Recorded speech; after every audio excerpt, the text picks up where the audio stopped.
मैं अभी पटना के हज भवन में हूँ। हमारे बीच हैं डॉक्टर अहमद अब्दुल है साहब।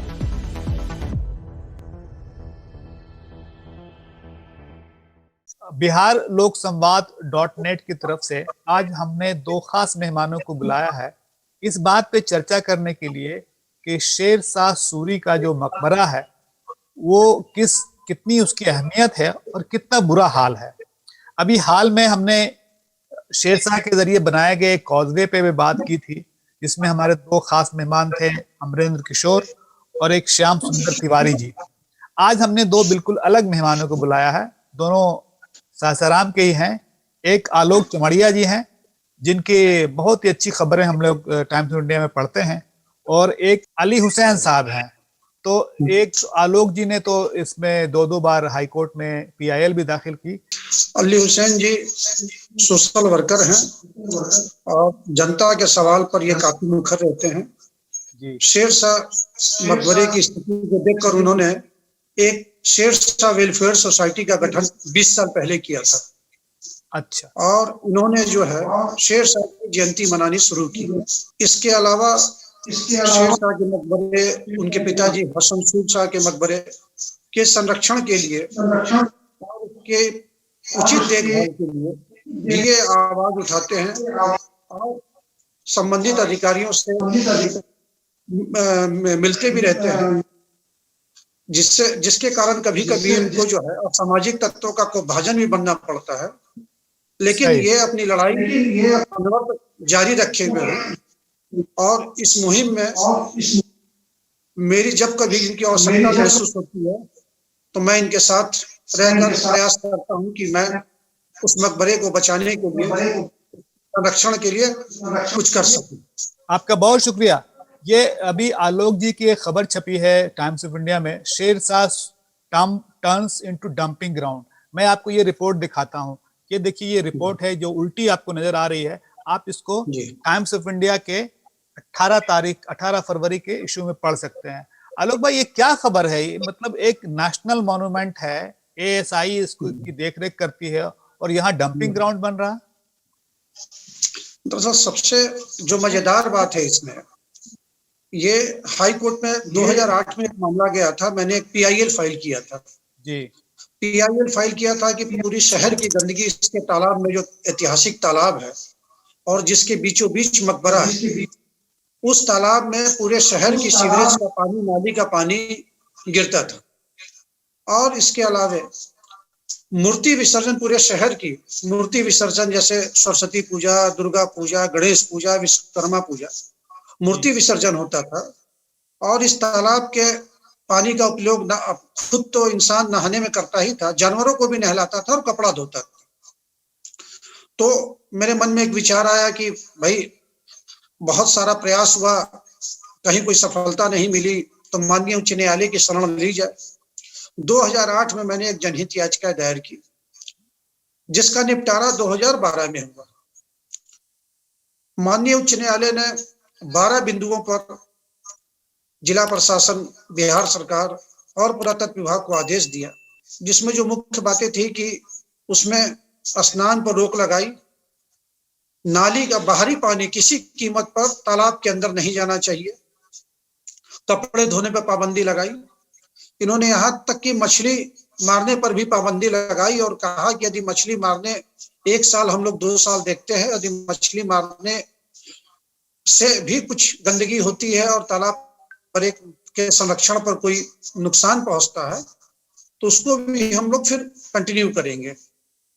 लेकिन बहुत खेद की बात है कि 9 साल के बाद भी न पुरातत्व विभाग ने हाई कोर्ट के आदेश का पालन किया और न जिला प्रशासन और बिहार सरकार ने।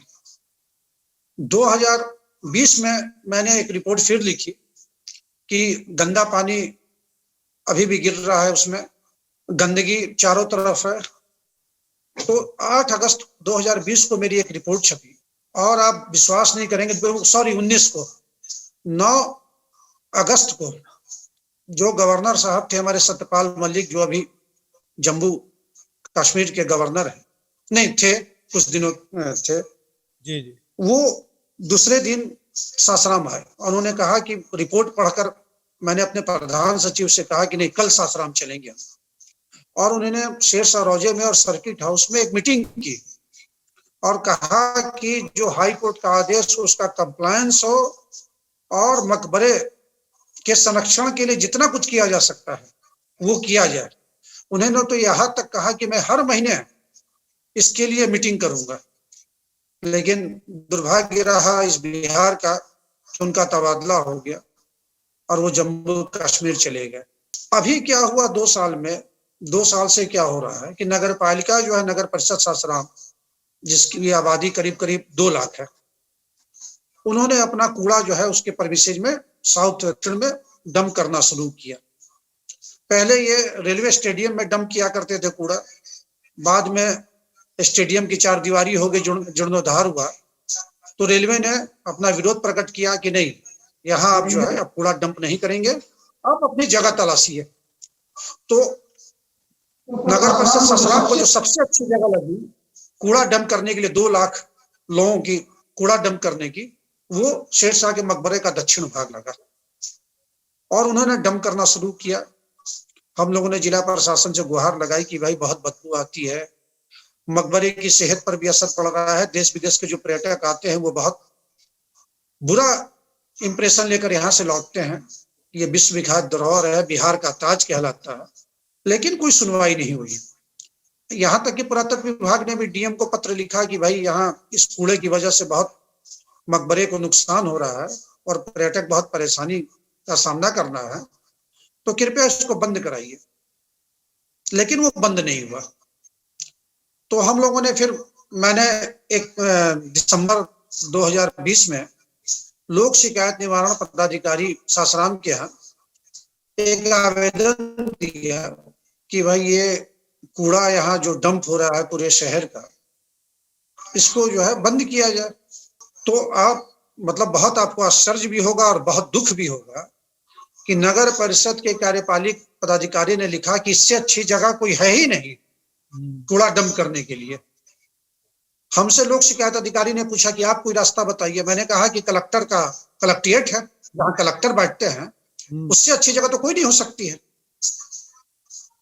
क्योंकि तब वो मेरा मुंह देखने लगे। मैंने कहा कि भाई कलेक्ट्रेट से ज्यादा इंपॉर्टेंट है वो मकबरा। अब आप समझ नहीं पा रहे हैं तो आपकी समझ पर हमको तरस आ रहा है और बहुत तकलीफ भी हो रही है। खैर, उन्होंने एक आदेश किया पिछले 8-9 फरवरी को कि वहां कूड़ा बंद किया जाए, फेंकना डंप करना बंद किया जाए और उसकी साफ सफाई की व्यवस्था की जाए। लेकिन आज भी वही है, ढाक के 3 पात।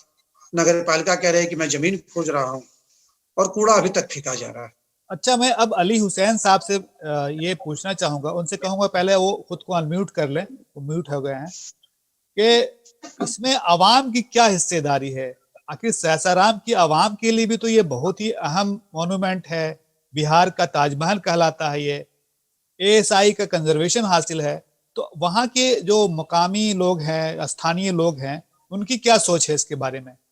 वहाँ की आवाम बराबर चाहती है कि साफ सफाई रहे।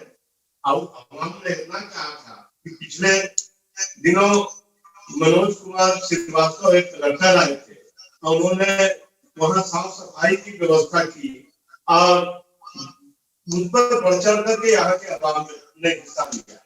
होता क्या है कि शेरशाह का जब पुण्यतिथि या जन्मदिन मनाते हैं तो मुसलमान की तादाद ज्यादा हो जाती है और इसको लोग शेरशाह के मकबरे को ऐतिहासिक मकबरा न समझ करके यहाँ के आरएसएस या बीजेपी के लोग उसको चुनाव में वोट का एक जरिया बना दिया और बराबर खदशा लगा रहा कि दंगा फसाद हो जाएगा। जब भी शेरशाह मकबरे की बात की, ये तो खैरियत था कि मैं धन्यवाद दूंगा आलोक चमड़िया जी को जो पीएलए दाखिल किया।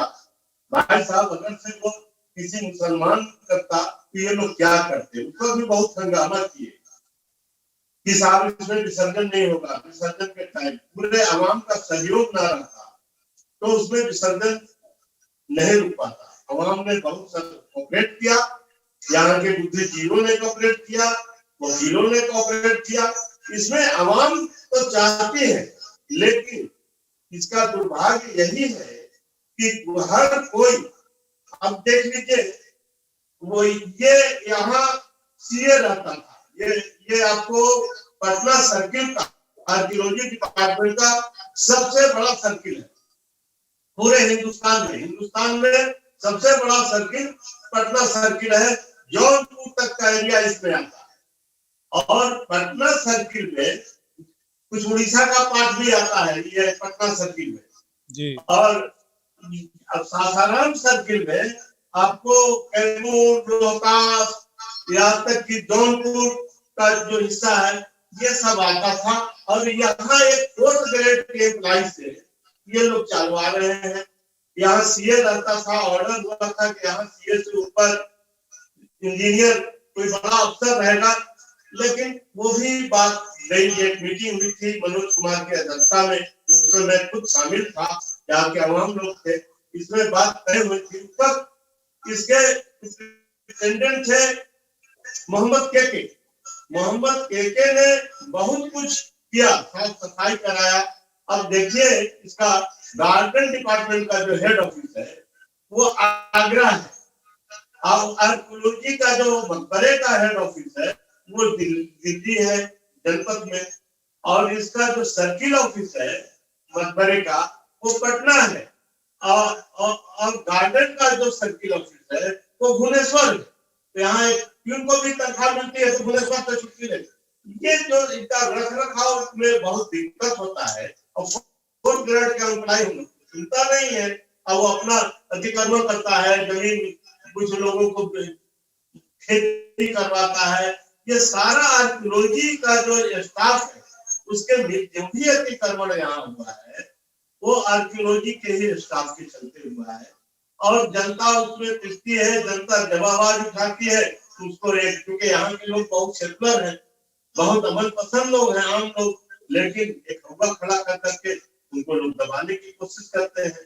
हालांकि हर तरह का पब्लिक इसमें साथ देने के लिए तैयार रहती है, लेकिन सरकार द्वारा जो हम लोग को मदद मिलना चाहिए ये नहीं मिल पाता है। सरकार जब तक कलेक्टर कोई मदद नहीं करेगा तब तक कैसे होगा।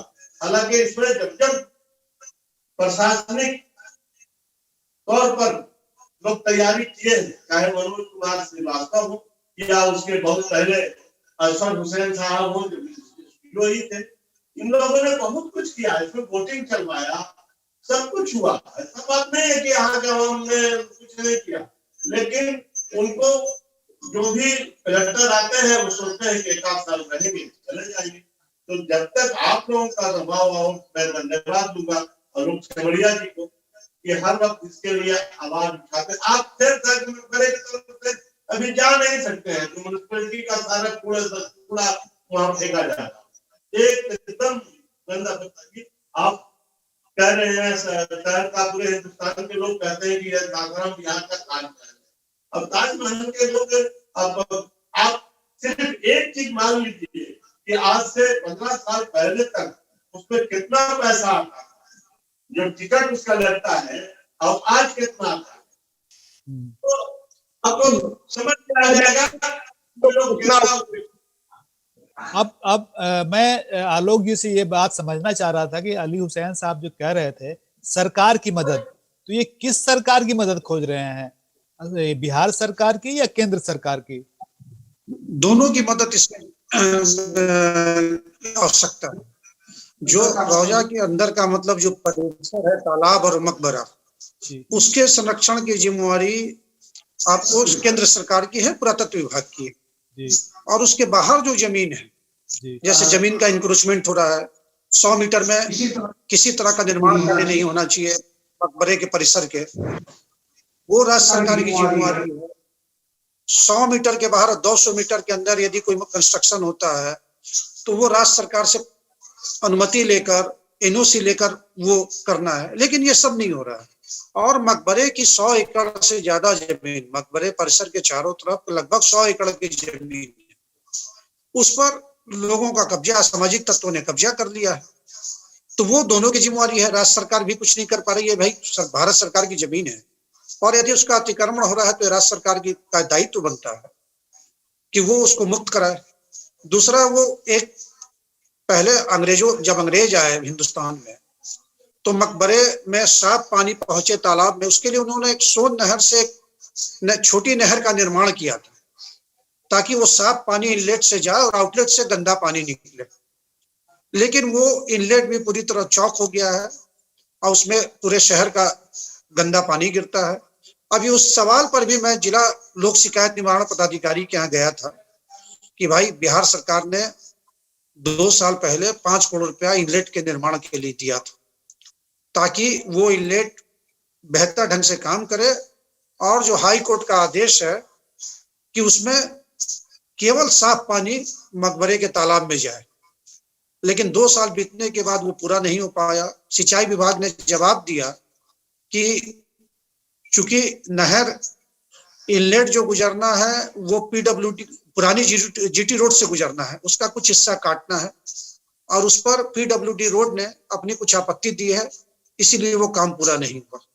और आज भी नहर गंदा पानी तालाब में जा रहा है, गंदगी चारों तरफ इकट्ठी हो रही है, मरे हुए जानवर फेंके जा रहे हैं। मतलब कोई सुधार नहीं है हाई कोर्ट के आदेश के बाद भी, और दिन पर दिन इसकी स्थिति और बदतर होती जा रही है। आलोक भाई, आपने ये बात आपकी हालांकि मैंने पढ़ी थी।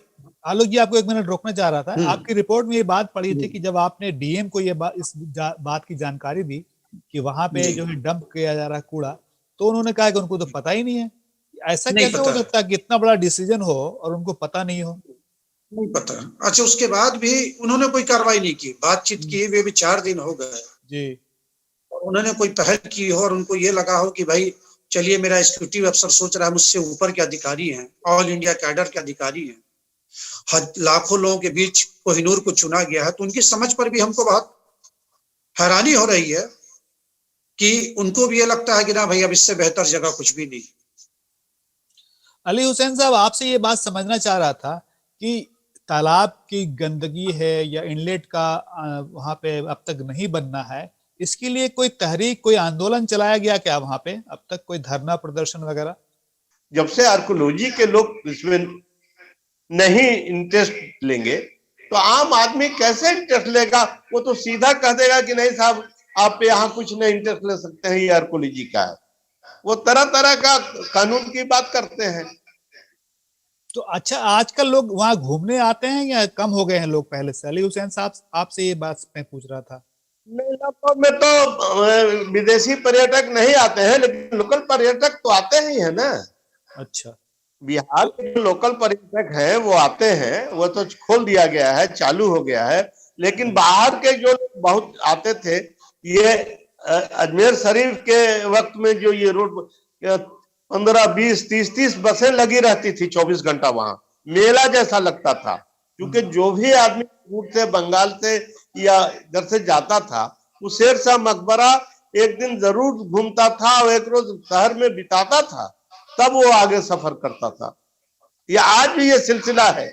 आज भी अगर से वो जाता है अजमेर शरीफ या और जगह, टूरिस्ट जो भी जाते हैं, तो अभी तक इसको टूरिज्म ने टूरिस्ट सर्किट में नहीं जोड़ पाया। क्योंकि बौद्ध गया बनारस के बीच में ये जो सर्किल है उससे जोड़ा जाता ना, क्योंकि बनारस था बौद्ध गया के बीच में एक सासाराम ही ऐतिहासिक जगह है सब देखने का। इन लोगों ने टूरिस्ट मैप में नहीं है। आलोक भाई, आप में अनम्यूट हो जाइए। अली हुसैन साहब, आपको मैं रोकूंगा अभी यहाँ पे। मैं ये समझना चाह रहा था कि आपने आपकी रिपोर्ट में ये बात लिखी है कि कंजर्वेशन ऑफिसर ने डीएम को इस बात की जानकारी दी थी, और उसके आलोक जी, आप अपने आप को अनम्यूट कर लीजिए। हाँ, तो ये डीएम को कंजर्वेशन ऑफिसर ने जानकारी दी थी और डीएम साहब कह रहे हैं कि उनको जानकारी नहीं दी थी।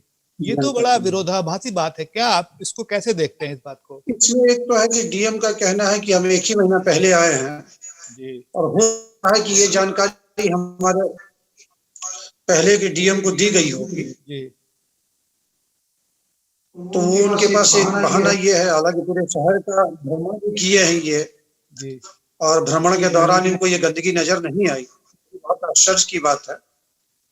अच्छा, ये दरअसल ये यूक्रेन ने जो कहा, यहाँ एक बात मैं आपको कहना चाहूंगा। मुझे जो लगता है, मेरा जो अब तजुर्बा है, मेरा लोग इम्प्रेशन जो पूरे शहर का दरअसल यहाँ के लोग इस बात को लेकर अपने आप को स्वाभिमानी मानते हैं, स्वाभिमान नहीं है इनको कि इतना बड़ा मकबरा, इतनी ऐतिहासिक चीज हमारे शहर में है जी। इस बात का उनको अभिमान ही नहीं होता।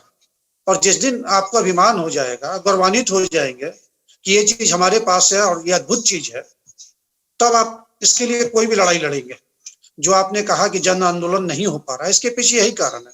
आदमी का जो चश्मा है वो एकदम कॉम्युनल लाइन पर हुआ है, मजहब के नाम पर देखता है कि शेरशाह मुगल बादशाह थे, मुसलमान थे, और ये उस पर भी होता है कि ना ये किसी हिंदू राजा ने बनवाया। यही कारण है कि 30 साल 35 साल पहले वहां रातों रात मंदिर का उसके परिसर में निर्माण भी हो गया। उसके लिए भी शहर में बहुत दिन तक तनाव रहा। तो आदमी अपने आप को गौरवान्वित महसूस नहीं करता है कि हम शेरशाह के शहर में रहते हैं। आपने इस बारे में सांसद जो है, स्थानीय सांसद छेदी पासवान से भी बात की थी, उन्होंने क्या बताया? उनसे भी बात हुई। उन्होंने 2 दिन पहले हमसे जो बात हुई, उन्होंने बहुत अच्छा रिस्पॉन्स लिया और उनको ये लगा कि राज्य सरकार कुछ नहीं कर पा रही है और पुरातत्व विभाग। तो उन्होंने ऊर्जा मंत्री आर.के. सिंह, जो बगल के जिले के सांसद भी हैं, जी जी, उनसे उन्होंने रिक्वेस्ट किया कि आपकी कोई पीएसयू कंपनी जो है, पावर ग्रिड, ओएनजीसी, एनटीपीसी, इसको गोद ले ले। सही, गोद ले ले, और ताकि इसका रख रखाव ठीक से हो।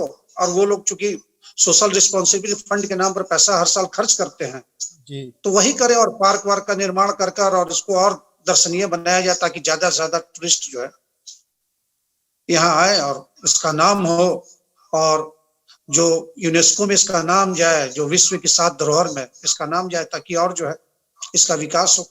ये क्या मामला है सर्किट? यहाँ पे फुल ऑफिस क्यों नहीं है इनका? 2 बात कह रहे हैं कि एक तो नेताओं के लिए वोट बैंक नहीं है शेरशाह का मकबरा। उनको ये लगता है कि ये हमारे लिए इलेक्शन इशू नहीं है। जी। फिर ये लगता है कि भाई उठाते हैं तो हो सकता है बड़ा तबका नाराज हो जाए। तो आज तक इसके लिए कोई प्रयास नहीं हुआ और किसी सांसद विधायक ने इसके लिए न कभी पैसा दिया अपने फंड से, और न कहीं बहुत ज्यादा प्रयास किया कि यहाँ ऑफिस आ जाए, इसकी प्रॉपर देखभाल हो, या जो अतिक्रमण हो रहा है इसकी जमीन का, उसको हम लोग मुक्त कराकर। बिहार सरकार की भी बहुत सारी योजनाएं आई है पार्क डेवलपमेंट के नाम पर। सरकार करोड़ों रुपया खर्च कर रही है। आप भी पटना में देख रहे हैं कि इको पार्क और कौन कौन से पार्क बन रहा है। तो उससे बेहतर पार्क का यहाँ निर्माण हो सकता है। लेकिन वही है कि उनके लिए वोट बैंक नहीं। आप म्यूट हो गए हैं, आप फिर से अनम्यूट हो जाइए। आलोक भाई, आप म्यूट हो गए। मिल पाएगा तो बहुत जरूरत वो महसूस नहीं करते हैं। लेकिन ये ऑफिस क्यों नहीं है? आर्कियोलॉजिकल सर्वे ऑफ इंडिया का सही से एक प्रॉपर ऑफिस नहीं है वहाँ क्या, जैसा अली हुसैन साहब बता रहे थे? नहीं है, बिल्कुल नहीं है, बिल्कुल नहीं है। एक छोटी सी ऑफिस है, उसमें भी बहुत छोटे तबके की एम्प्लॉय की पोस्टिंग है। अच्छा, बस वो केयर टेकर के रूप में है, और वो केवल लेटर लिखना जानते हैं कि भाई कुछ हुआ तो एक डीएम को पत्र लिख दिया, थाने को लेटर लिख दिया, बस। बाकी वो कभी अपनी तरफ से भी पहल नहीं करते हैं कि इसके लिए हम कुछ करें। अच्छा, वहां पे कोई फ्रिस्किंग की व्यवस्था है? जो लोग आते हैं उनके चेक सही से उनकी जांच कीजिए, जैसे हम लोग ताजमहल में देखते हैं या यहाँ महाबोधि मंदिर में देखते हैं। जब दिल्ली वगैरह नहीं, दिल्ली मंदिर पर हमला हुआ कि यहाँ एक परमानेंट पोस्ट बनेगा, उसके बाद फ्रिस्किंग की व्यवस्था होगी, लेकिन कहीं कुछ नहीं हुआ। और पूरा मकबरा प्राइवेट सिक्योरिटी गार्ड के हवाले है, और कहीं कोई फ्रिस्किंग नहीं होती, कोई जांच नहीं होती है। अभी 2 साल पहले वहां कुछ लोगों ने, जो शेरशाह का की कब्र है जी, उसके साथ भी छेड़छाड़ की थी, लेकिन वो मामला बुद्धिजीवी लोगों ने, शहर के प्रबुद्ध लोगों ने उसको दबा दिया। अली हुसैन साहब, हमारी चर्चा काफी लंबी हो गई है, आप अनम्यूट हो जाएं। और वो ये समझना चाह रहे थे कि आखिर क्या किया जाए कि शेरशाह के मकबरे को वही हैसियत हासिल हो, जैसा कि एएसआई के में लिखा हुआ बात लिखी हुई है कि वो नेशनल हीरो है। भारत के नेशनल हीरो की कब्र का ये हाल है इसको बेहतर बनाने के लिए आपके पास आप क्या समझते हैं क्या होना चाहिए? देखिए, और कुछ तो हो ना हो, एक चीज तो आप लोग जो पटना में बैठे हुए हैं इनको मानने वाले, आर्कियोलॉजी जो अंडा घाट पर आर्कियोलॉजी डिपार्टमेंट का जितना बड़ा ऑफिस है, उनके सुपरिटेंडेंट को आप अगर से हफ्ते में एक दिन भी फोन करें और कहें कि साहब आपका अफसर वहां रहता नहीं है, सीए की पोस्टिंग है, कोई सीए आज 8-10 साल से वहां रहा नहीं, जबकि ये बात तय हुई थी कि यहाँ एसडीओ रैंक का अफसर रहेगा। इतना बड़ा सर्किल है, पूरे पटना सर्किल में सबसे सबसे बड़ा ये सब सर्किल है, ये सब सर्किल है, ये तो सर्किल का इससे छोटा छोटा एरिया सब सर्किल है। ये जब जौनपुर जो ये आपको जो पटना सर्किल है वो तो बहुत बड़ा है ही पूरे हिंदुस्तान में, लेकिन सासाराम जो सब सर्किल है वो भी बिहार में सबसे बड़ा सब सर्किल है। Aurangabad, Arwal district, Rohtas district, Kaimur district, बोध गया का कुछ पार्ट, ये सब यहीं से गाइड होता है। चाहे वो दाऊद नगर के इनका मकबरा हो या मंडेश्वरी भवानी हो, कैमूर की, सब सासाराम से ही कंट्रोल होता है। तो यहाँ तो अफसर रहना चाहिए, और अफसर कभी यहाँ रहते नहीं है। हम लोगों ने एक प्रयास किया था, उसमें आलोक जी भी थे, बहुत बड़ी बिल्डिंग एक अतिक्रमण हुआ था, उसको हम लोगों ने दिलवाया पदाधिकारियों की मदद से। उसमें बहुत बड़ा एजिटेशन हुआ, शहर के लोगों ने बहुत मदद किया, इनको दिलवाया। तो ये जो किराए के मकान में रहते थे सब उसको उस वक्त तो बनाया कि यह सर्किट हाउस रहेगा। अब सारे लोग उसी में रहते हैं, क्योंकि बहुत बड़ा इलाका है, बहुत बड़ी बिल्डिंग है। ये लोगों को तो आराम के लिए हम लोग सब कुछ करते रहे इनके स्टाफ के लिए, लेकिन वो सिवाय मिल गया है अभी प्राइवेट सिक्योरिटी।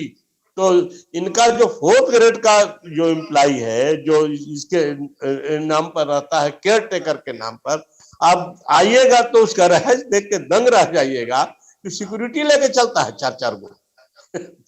तो कैसे होगा? वो अपने आप को तौहीन समझता है नीचे। तो और इसके पहले जो सीए वगैरह रहते थे वो जाते थे, पब्लिक से मिलते थे, वो लोग मीटिंग बुलाते थे, बात करते थे।